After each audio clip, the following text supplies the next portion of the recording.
I'm going to. All right. Hello, Miss Veena. How are you? Very well, thanks, Katya. How are you?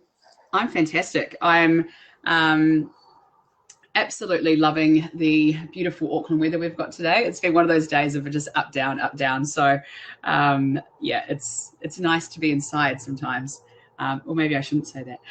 Anyway, how are you? How's Melbourne? How's Melbourne? Weather as well, as you know, we are under lockdown and we are also having a sunny day today. You would Yeah. relate to this. Middle of winter, one sunny day, and it just lifts your spirits. Oh, So completely. yeah, yeah. So it's going on pretty okay. Waiting for the lockdown to get over and done with. So all good.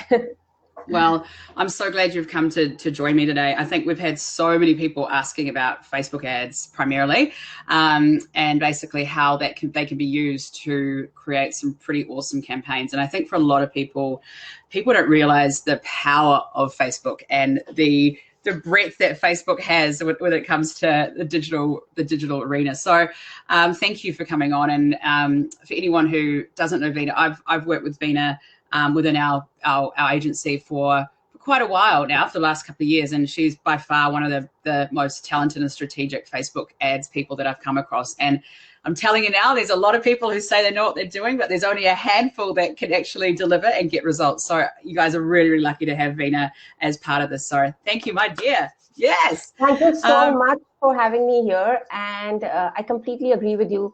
Facebook has so many opportunities for business owners today, especially in times like these, I'm just telling everyone, you should start advertising on Facebook before you miss the bus.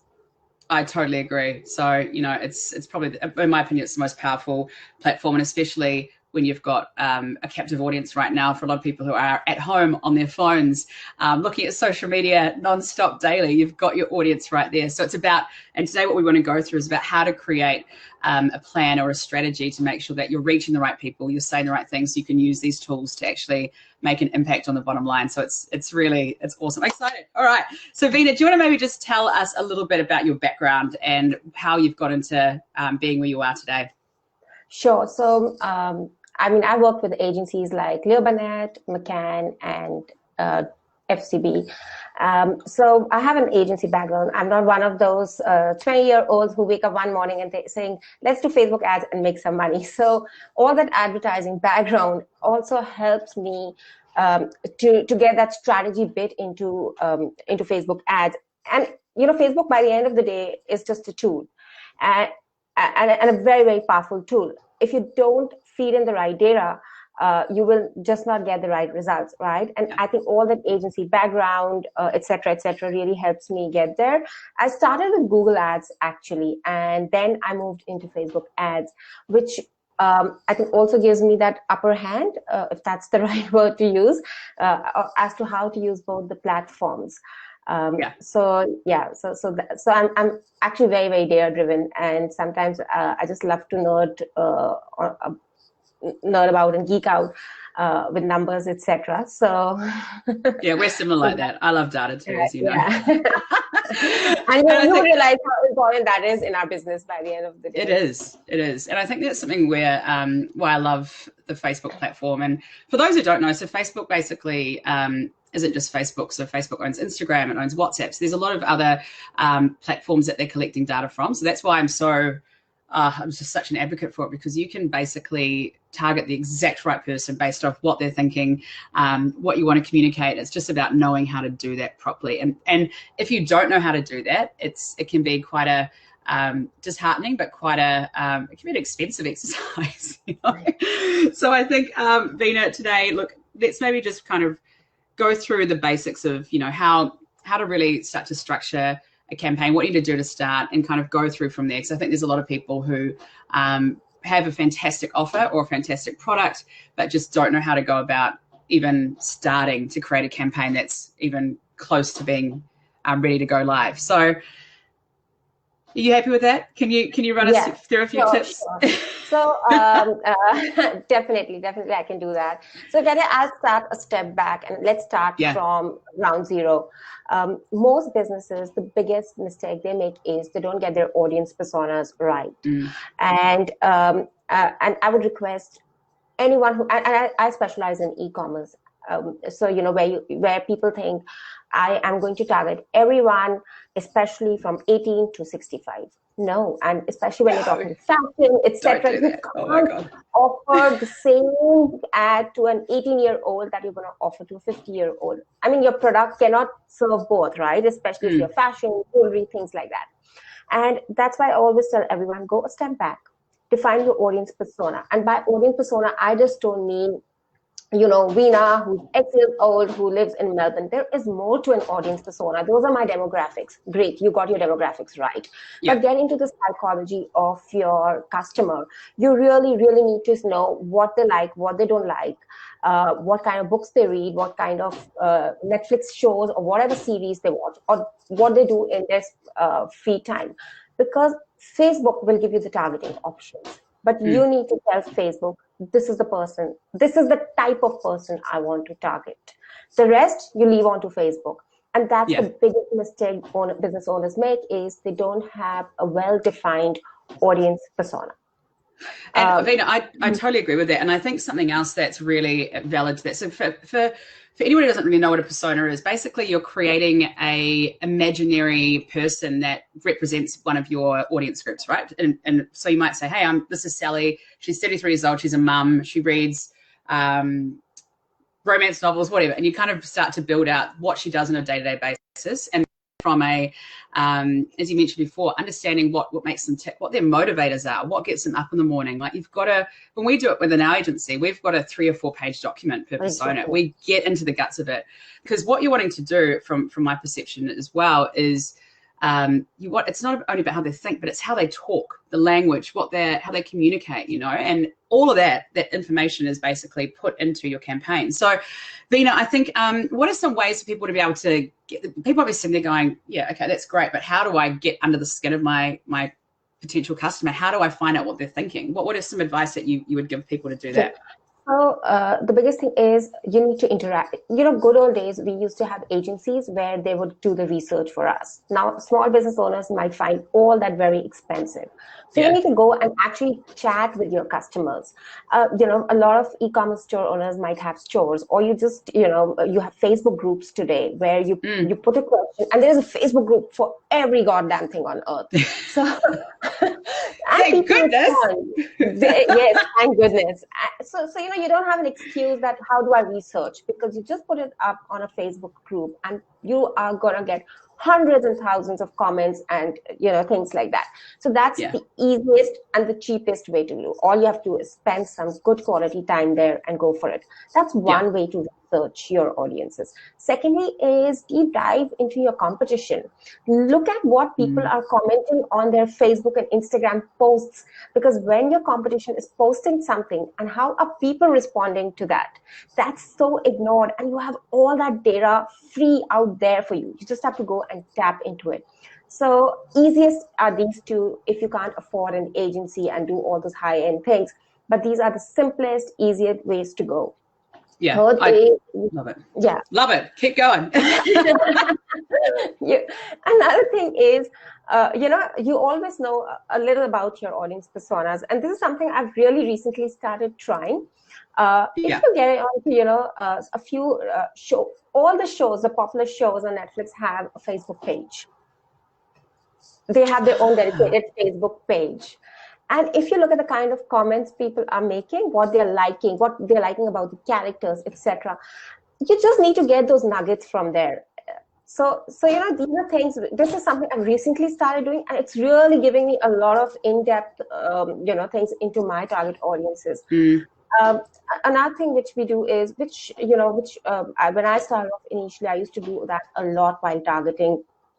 I used to go and see, except for people like family and friends who've liked your page, leave them aside. Other people who've liked your page, get into their profiles and see what kind of things do they like apart from, your particular brand.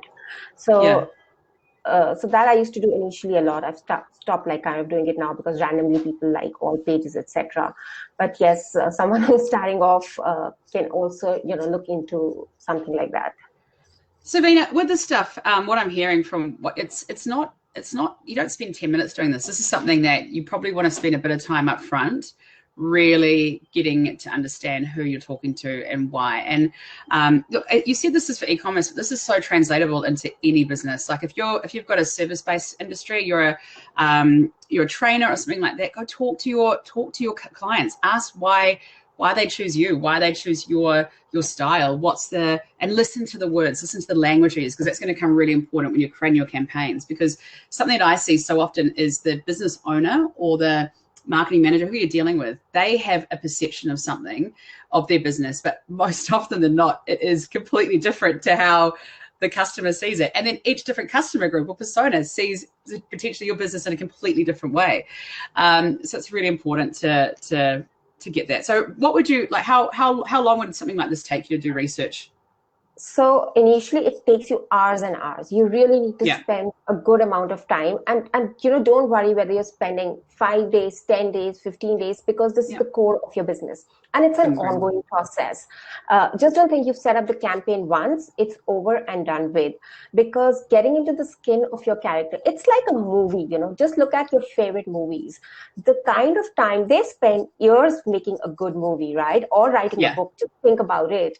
And why do you fall in love with that character? Because someone has spent years together. I'm not saying you have to spend years together, but you just need to spend good time. Just don't bound yourself with, I've spent 3 days and I'm still not reaching anywhere. You will eventually reach somewhere. Don't get into that thing about the number of hours you're spending initially, because you have to get into the skin of your character. You have to know what is, and draw multiple personas, because that's what will really help you while targeting as well. And then you'll know which persona vibes well with your brand or your product. So and it's a time-consuming exercise, and that's why marketers charge for what they charge, because we spend that kind of energy and time. We don't just lie down and wake up one day and get an amazing idea. Like, there's a lot of stuff that goes back into it, guys. It's not all just smoke and mirrors. There are some that do that, and they're the ones you should avoid.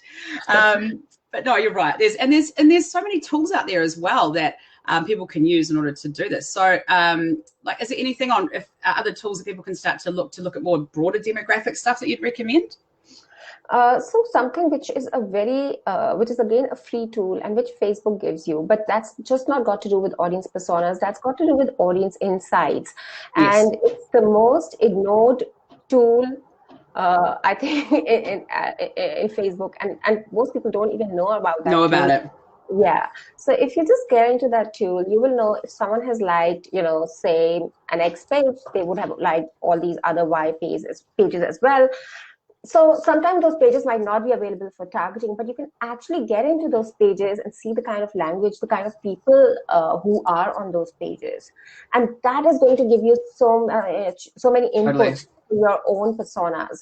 And so that's one thing people really need to get into. I'm gonna post the link, guys, in the comments. So if you want to check it out, you can, because it's got all, as we've been talking about that data before, having that and then being able to utilize what Facebook has collected and be able to not only test what you've been thinking, but validate it, and then obviously find out new insights about your potential audiences. It is so powerful.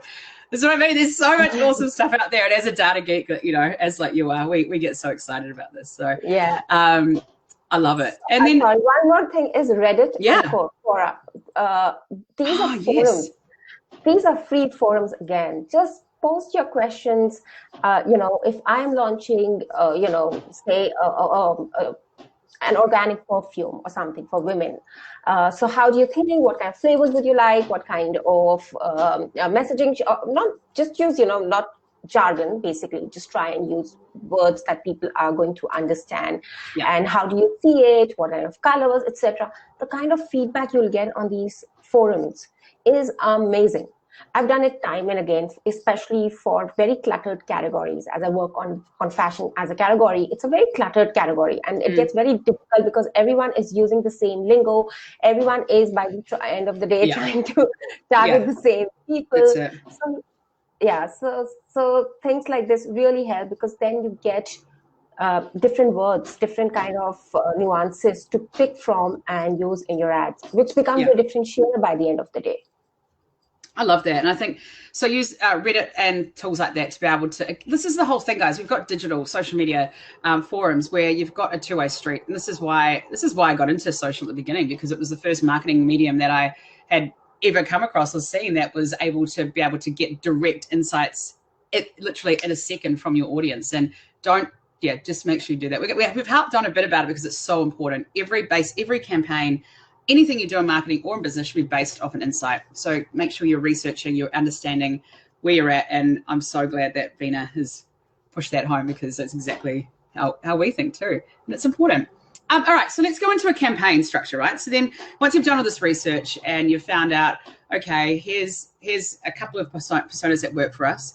How do you go about creating a Facebook campaign? And use whatever example you like, go for it. But I think people don't necessarily understand the power that is in Facebook. It's not, guys, if you're just putting up a one ad and going, I want to boost this, and putting it to 24 to 40-year-olds in Melbourne who like cheese, for example, we've got a cheese thing, that you are just literally getting 1% of the ability of this platform. So, and again, please, Veena, use your knowledge to inform us.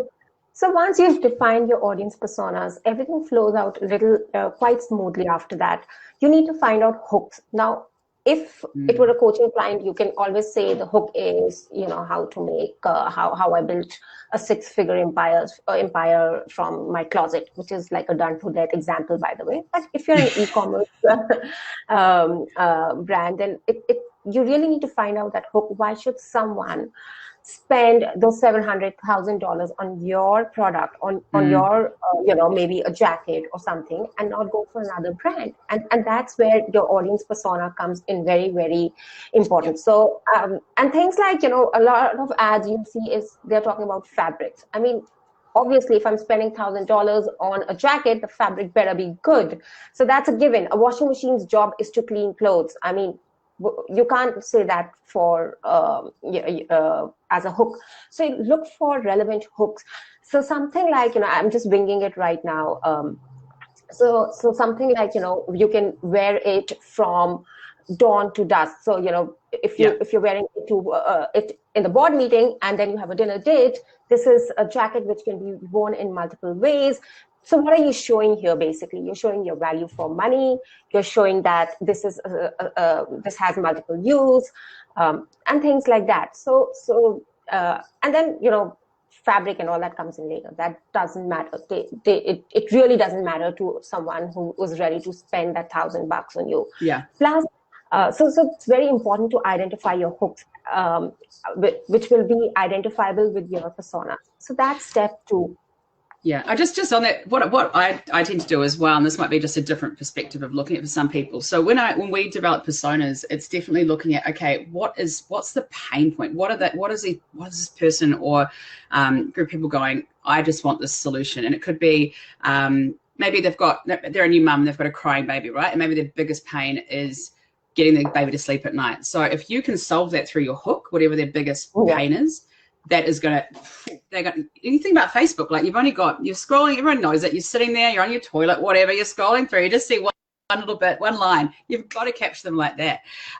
Otherwise you can just lose them. So again, it's about, for me, it's about relevancy and connecting, using the right language and the right terms as well, so that target persona goes, what, you're talking to me.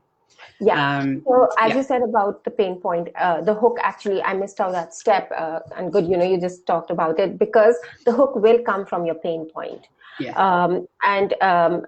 So if there are jewelry brands and there are jewelry brands. So how does a new jewelry brand differentiate? So whether your collection, and then again, your product has to also connect with the whole thing. It's, everything coming together. So maybe your jewelry brand has customized jewelry. I can maybe write a message on the necklace or on the disc or whatever it is, or on the bracelet, or my name, or gift it to someone and write their name. So whatever it is. So basically no one is doing this. And here you're saying is customize your jewelry, because everyone doesn't give you that opportunity to customize your jewelry. Definitely. So it all ties together. And it's, the information is there with every brand owner. Why they started, again, going back to why you started your product, what was the reason? So if a mom starts with maternity bras, there was a reason why she started it. Yeah. right? Because she went through certain things, and those are the pain points, and other moms are able to identify that. But most of us as business owners, they just forget why they started. We just start the ad as 24 designs, 16 colors, shop now. Yeah. So, yeah.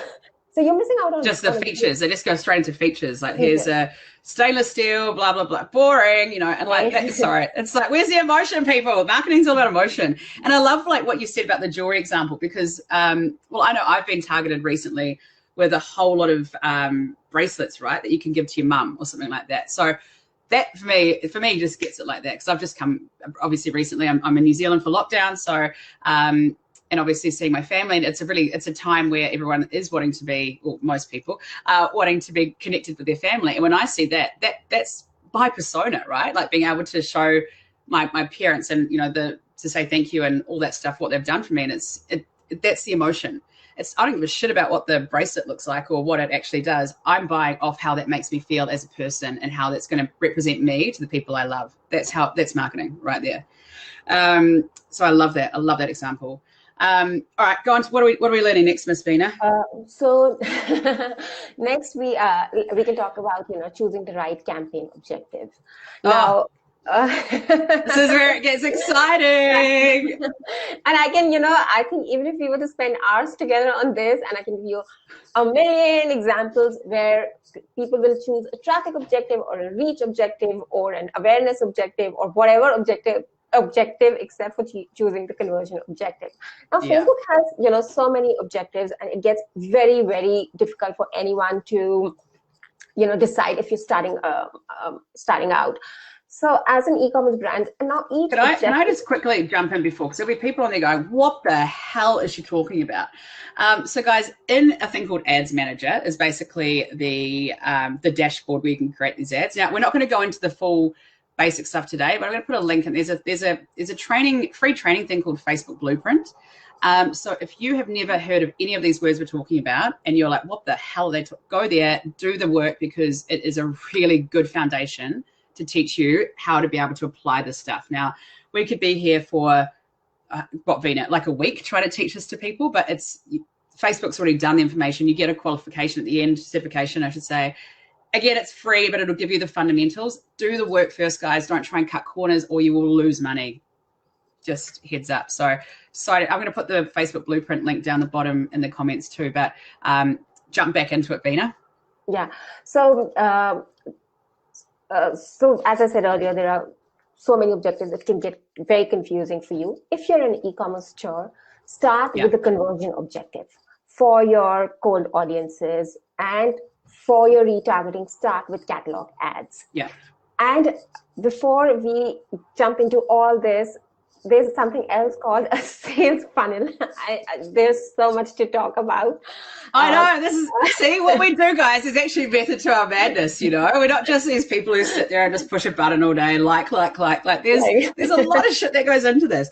And when you hear about people who, you know, are making thousands, millions of dollars through Facebook ads, and there's a lot of people doing that. The work has gone in first to do this. And again, like I get frustrated when I hear people, you know, trying to not value the work that goes into something like Veena does here. It's fucking hard. But anyway, enough about me swearing about the work.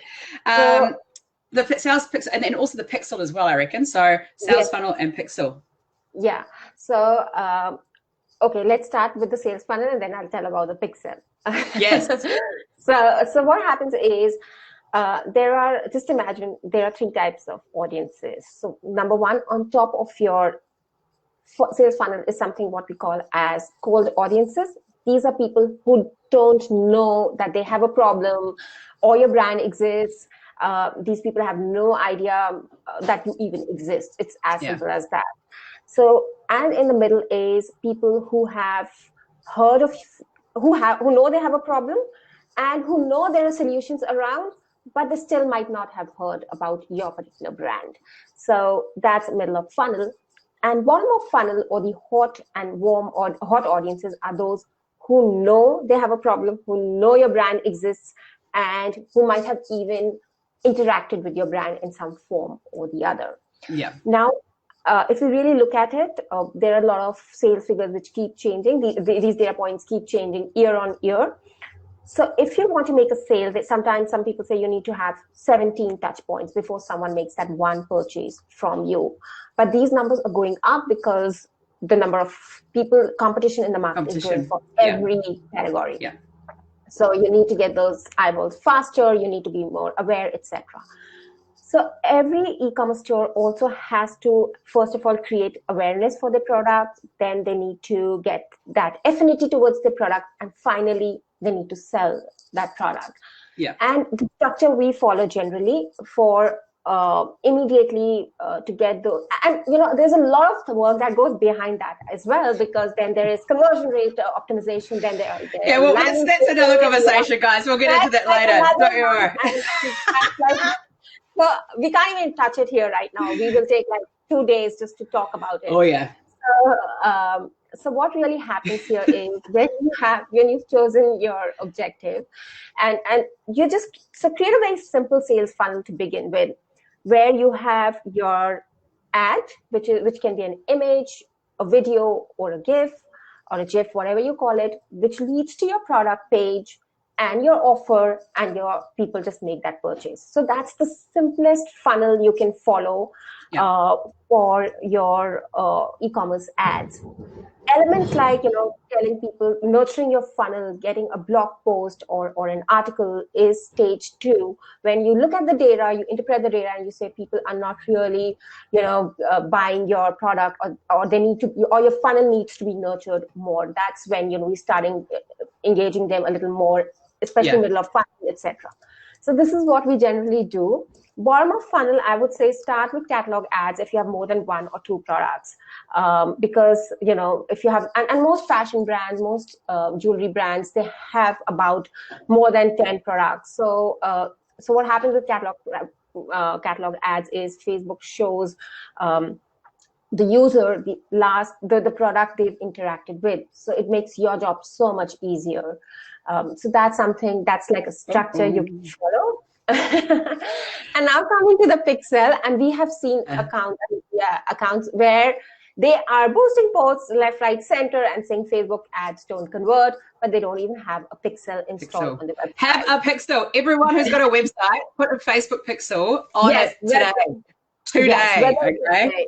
Whether you advertise or you don't advertise, but put a Facebook pixel. So what does the pixel do? The pixel is collecting data about anyone who visits your website, so that when you are ready to advertise, Facebook knows. It becomes easier for Facebook to find the right people for you at that point in time. And then, you will not say, I have boosted my post for $100 and Facebook is after my money. They are not giving me any sales. So guys, I've just put a link to how to create and install a Facebook pixel in the comments as well. Seriously, if you have a website, I don't care what your business is, put that in, because with a pixel, it can only start collecting data on your visitors on your site once you put it on. You can't go backwards. So do that today. Even if you're not doing ads, put it on, collect the information. There you go. That's a bit of free consulting advice there.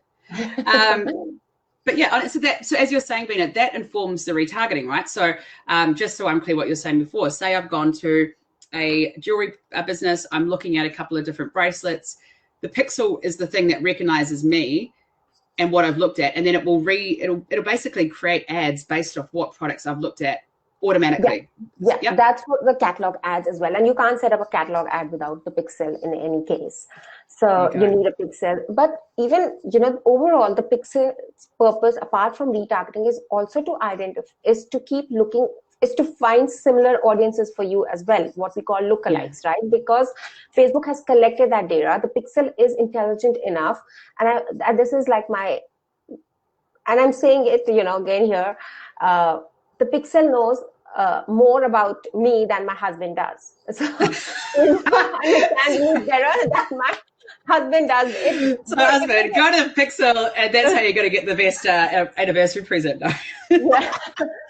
Because the kind of ads they'll serve me, Facebook knows. My husband is not on Facebook in any case, so that's another story. But But Facebook knows more than me, than sometimes I feel I know about myself. And they'll show me some Yeah, products. it's I'm true. like, whoa, I love this. Why didn't I think about this? So, guys, that's a must. I mean, blindly just ask your developer right now to go and put a Facebook pixel on the website. So Yeah. that's like And really, it's, really. and if you've got a Shopify site, or you've got a WordPress site, or any of those other kind of off the shelf ones, it is so easy to just Easy. Shopify especially. It'll take you maybe 10 minutes to do. So they're not talking about, anyway. Very, very, very important. So all right, so we've created basically a basic campaign. We've got our pixel up.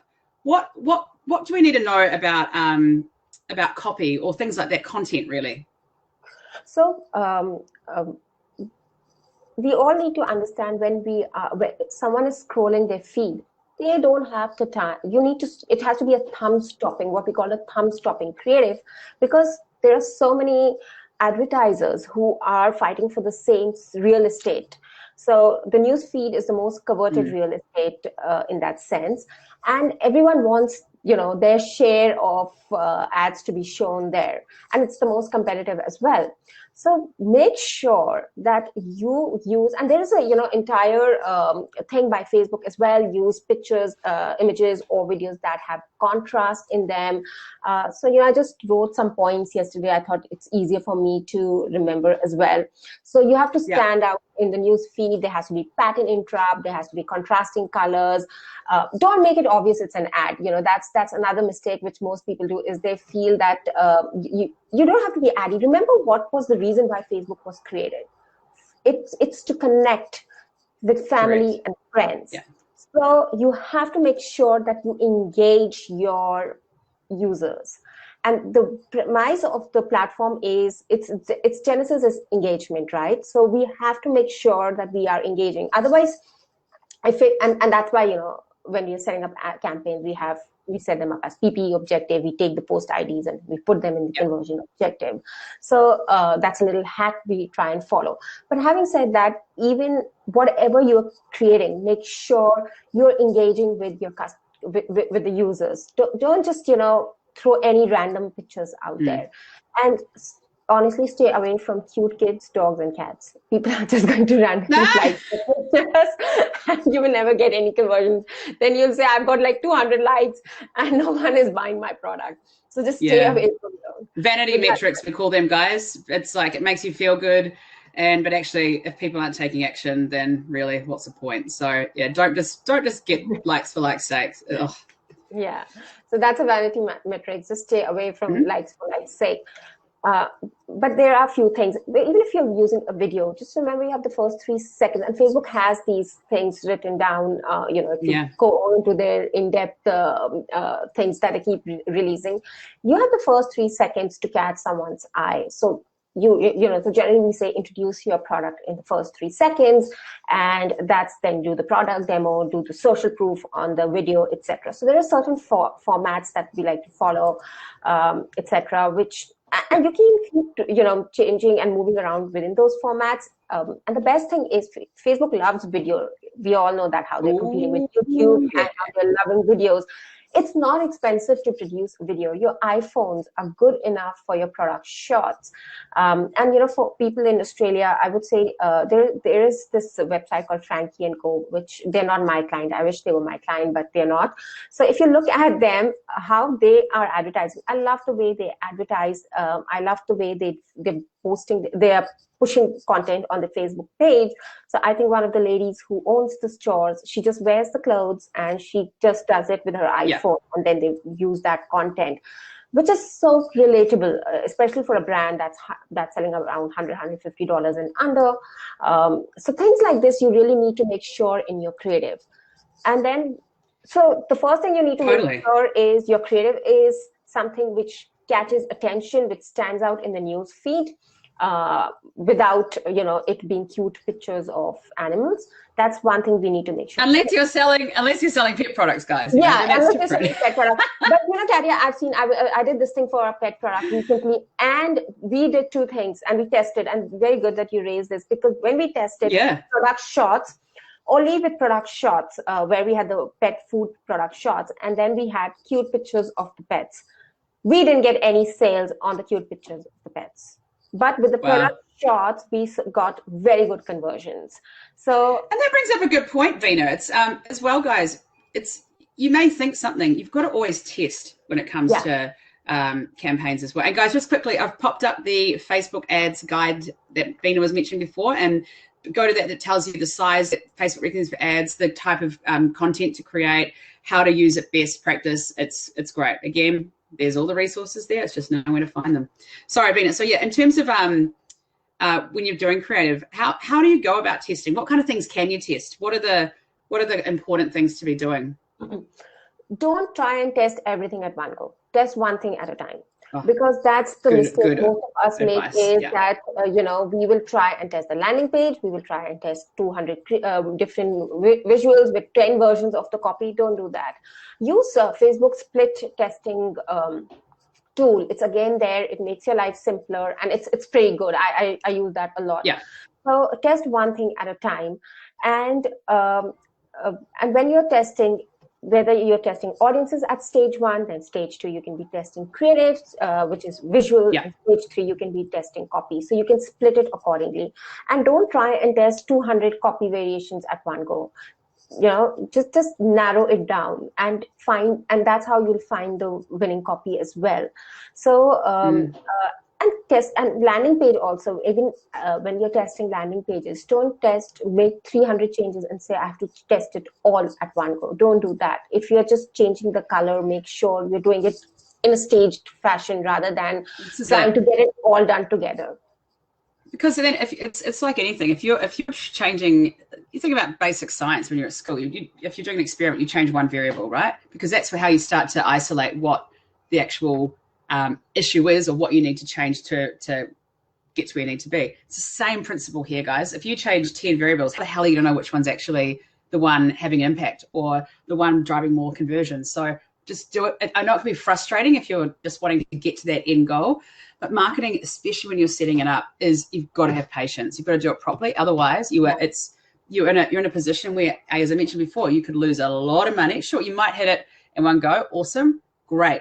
But if you are starting out and you haven't done this stuff before, test one thing at a time. Keep going. And all of this stuff is in the Facebook Blueprint trainings, guys, about split testing, all that stuff. So go and do that. You just sure your time might be invested, or if you don't have time and you've got budget, get an expert. Get someone like Veena. Get someone who can actually do the work for you, because otherwise it's going to be, a shit show. And I mean that in the nicest way. So anything else around testing or creative that you think people might need to know? Yeah, Veena? So again, with creative, what people generally do is they'll be spending $20 a day and they'll have 20 ads in the ad set.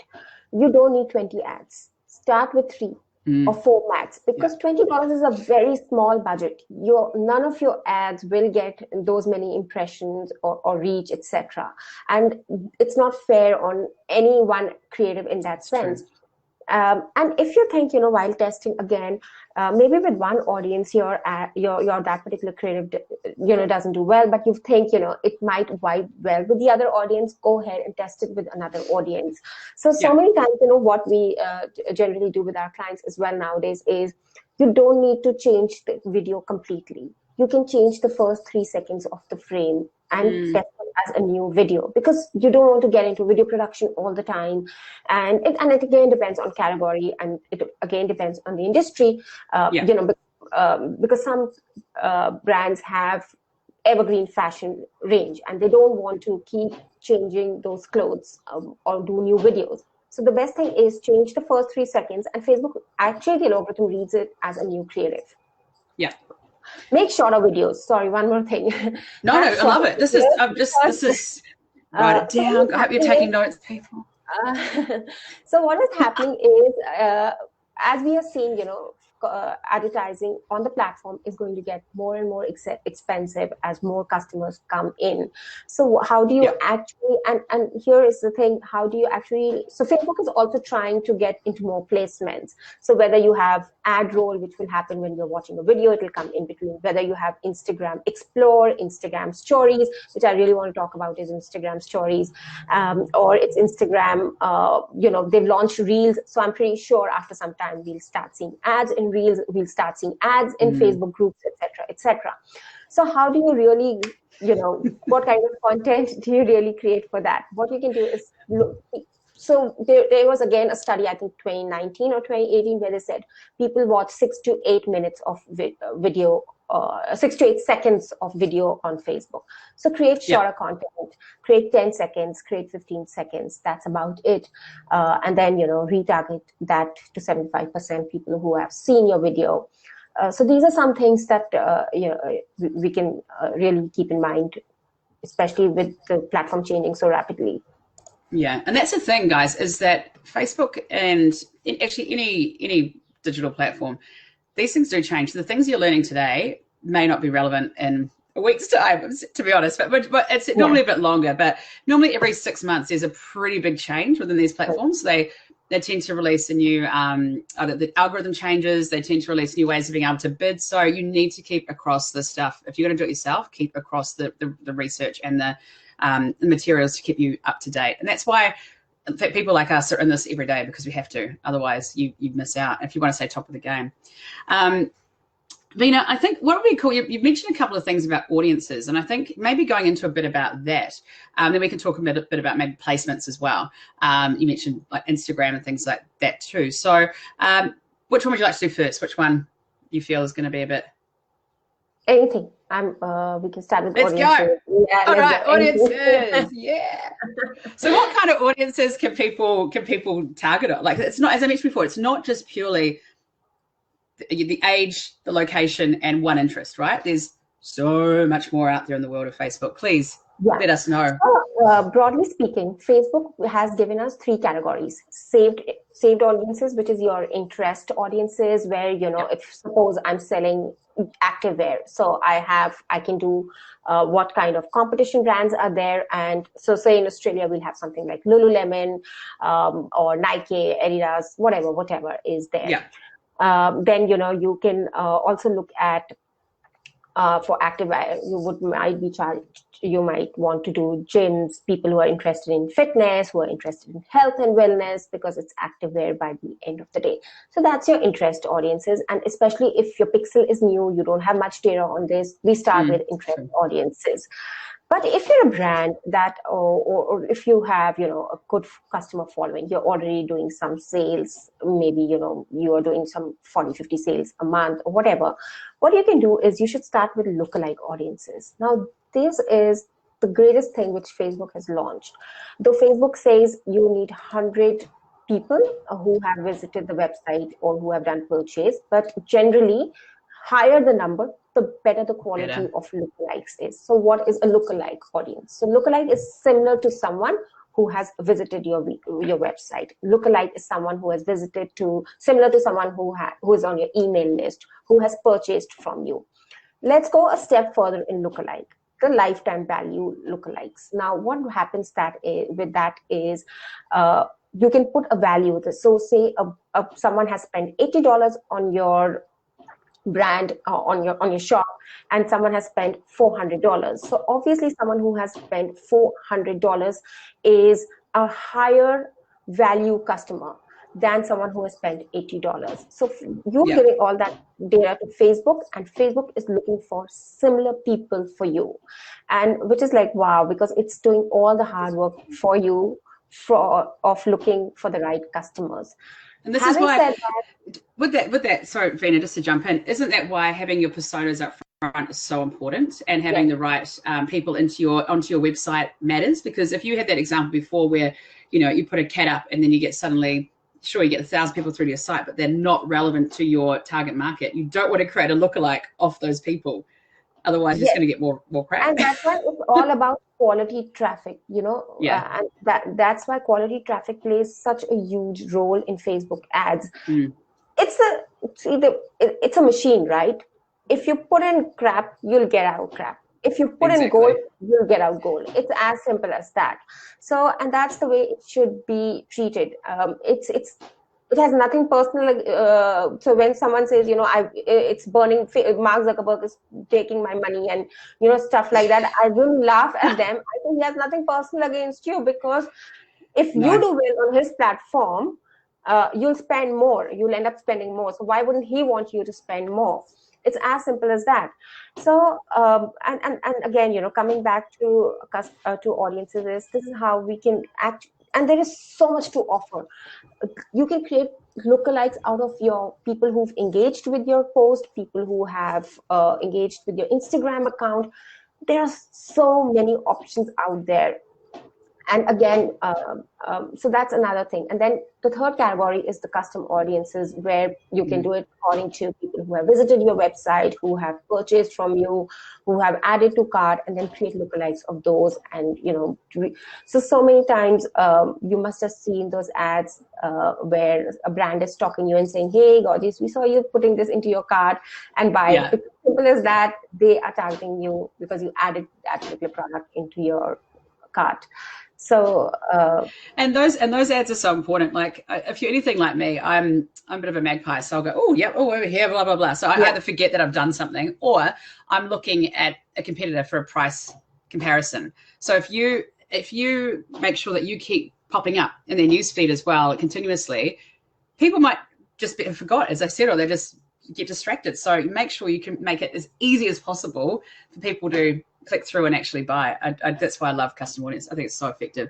And what about basically negative retargeting or negative targeting? I guess being able to omit a group of people. How does that work on there?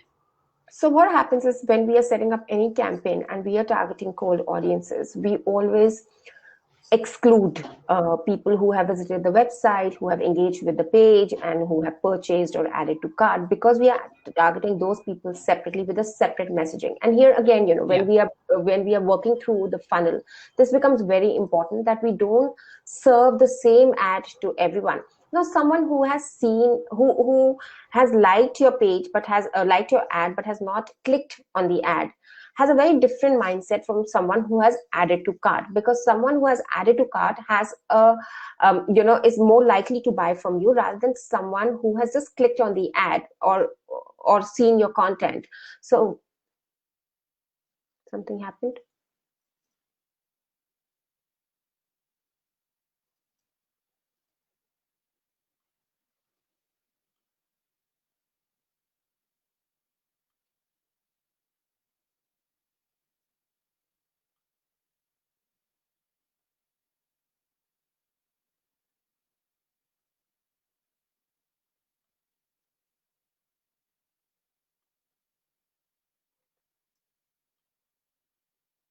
I think I'm off, I'm on, I don't know.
Oh,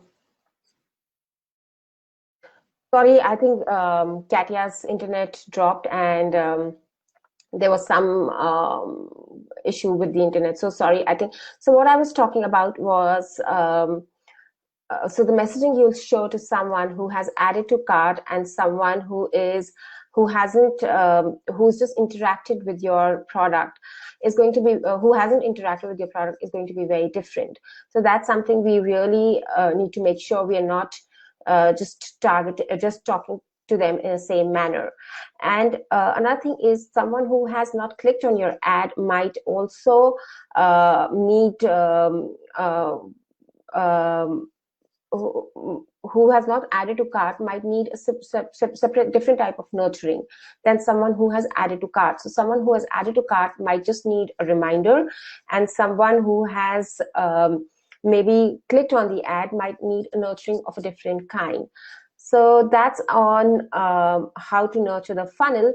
And another thing I think I would really like to talk about is Instagram stories. So Instagram stories is something which is really, really ignored um, um, in the space today. Most brands are not using it, especially e-commerce brands are not using it as much as they should be using it.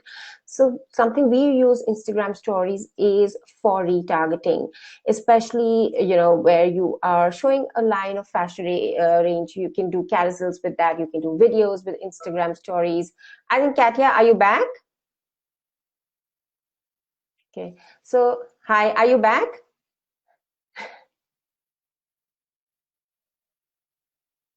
Katya, can you hear me? Can you hear me, Katya?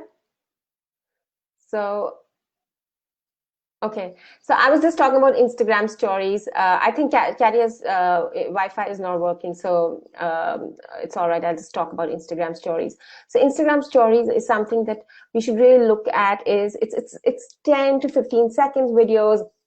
It's got a high user engagement, etc. So what generally happens is, when you're actually calculating the metrics for something like Instagram stories, you really need to make sure that you don't you need to make sure where people are dropping off, especially whether it's slide 1, slide 5, or slide 10, and accordingly tweak it. And we all love content which is shorter content, which is basically you know, easier to consume. And that's why Instagram stories is something where, if you're, especially if you're running a sale and you just have it on Instagram stories, it works like magic. So that's another thing we can look at. So I'll just get into Facebook and see if anyone is if there are any questions, and and I can answer those questions.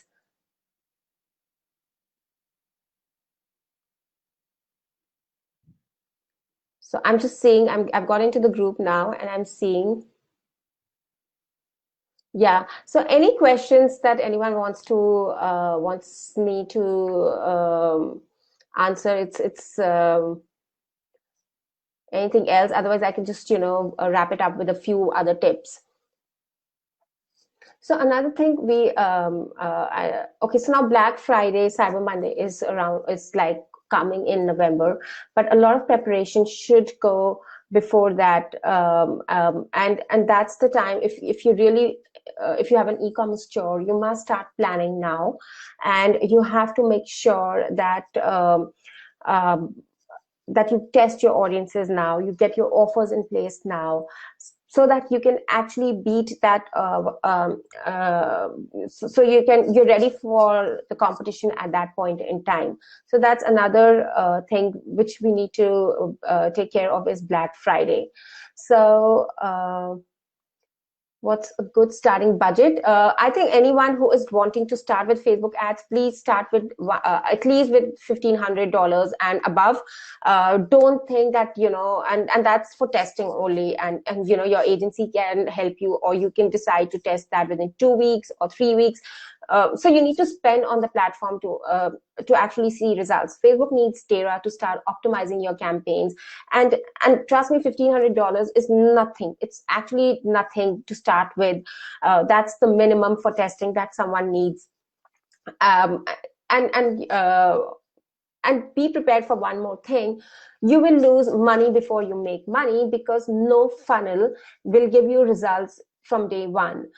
It's like, and this is again one of my favorite examples to give, is you can't expect people to and it's every marketer's favorite example is that you What are the best ways to grab audience attention? Any good? Okay, so I'll come to that one. So what I was saying is that you really need to spend on the platform to start making money. Another thing is, so Ella is asking, what are the best ways to grab our audience's attention in the first 3 seconds? Any good ideas or suggestions? Yes, what we generally, Facebook also recommends, and we've tried and tested this thing, is start. So there's a formula you can follow. You can start your product with your product, and then, you know, give a product demo, or and then followed by a testimonial. So that should wrap up in 15 seconds. Have BuzzFeed style videos. If you look at those BuzzFeed style videos, they are really so what you should really do is, with BuzzFeed style videos, you get those contrasting images, you get those nice captions, and it really creates a very, very powerful impact, and it's noticeable in the feed. So that's another thing. What I'll do is I'll try and look for some good videos as well, which then we can post in the group. So any other questions? Otherwise, we can call it a wrap. All right, I think, okay, when should you start doing FB ads if you're just starting out? I'll say now, because what you need to do is, okay, if you have a product, you need to have it out there, and the world needs to talk about it. What's the point of having a product and the world not knowing about it? So you should start now. When launching a new product, what's the balance between brand awareness versus sales conversion if it's an unknown brand? Okay, so Sar has asked, when launching a new brand, what's the balance between brand awareness versus sales conversion? If it's an unknown brand, is a brand important if the product is a common product? And what approach would you recommend? Okay, so this is a very detailed question, and it requires a very, very detailed answer as well. So Sar, basically, so the first thing we need to make sure is that your website, etc., actually communicates about your brand values, about your brand, etc., etc. And initially, you might. So, how many times have you bought after seeing the product for the first time? Just ask yourself that question. So don't think that that today you're launching a brand, you're creating 10 ads, you're spending an X amount on Facebook, and you'll see results immediately. No, it takes time. People need to get that credibility, that trust factor in your brand, and it again then depends on your entire strategy. So it varies from brand to brand. So it will depend how much you are ready to spend, and what kind of competition you have, etc., before you really start seeing those sales. And it's a process. Just don't think that, you know, I've launched a product just because I'm happy with the product and I've launched it. And that's a mistake a lot of business owners make, is we are so close to our product that we actually don't realize that how people will take it. So this is a very, very detailed question. So I mean, I need lots more examples and time to answer it. So I think all right, so I'll just wrap it up for now. And if you have any questions, please post in the group, and then, you know, later Katya and I can answer those questions. Thank you everyone for being there. I really enjoyed this, and thanks, Katya. I'll chat later with you. Thanks everyone.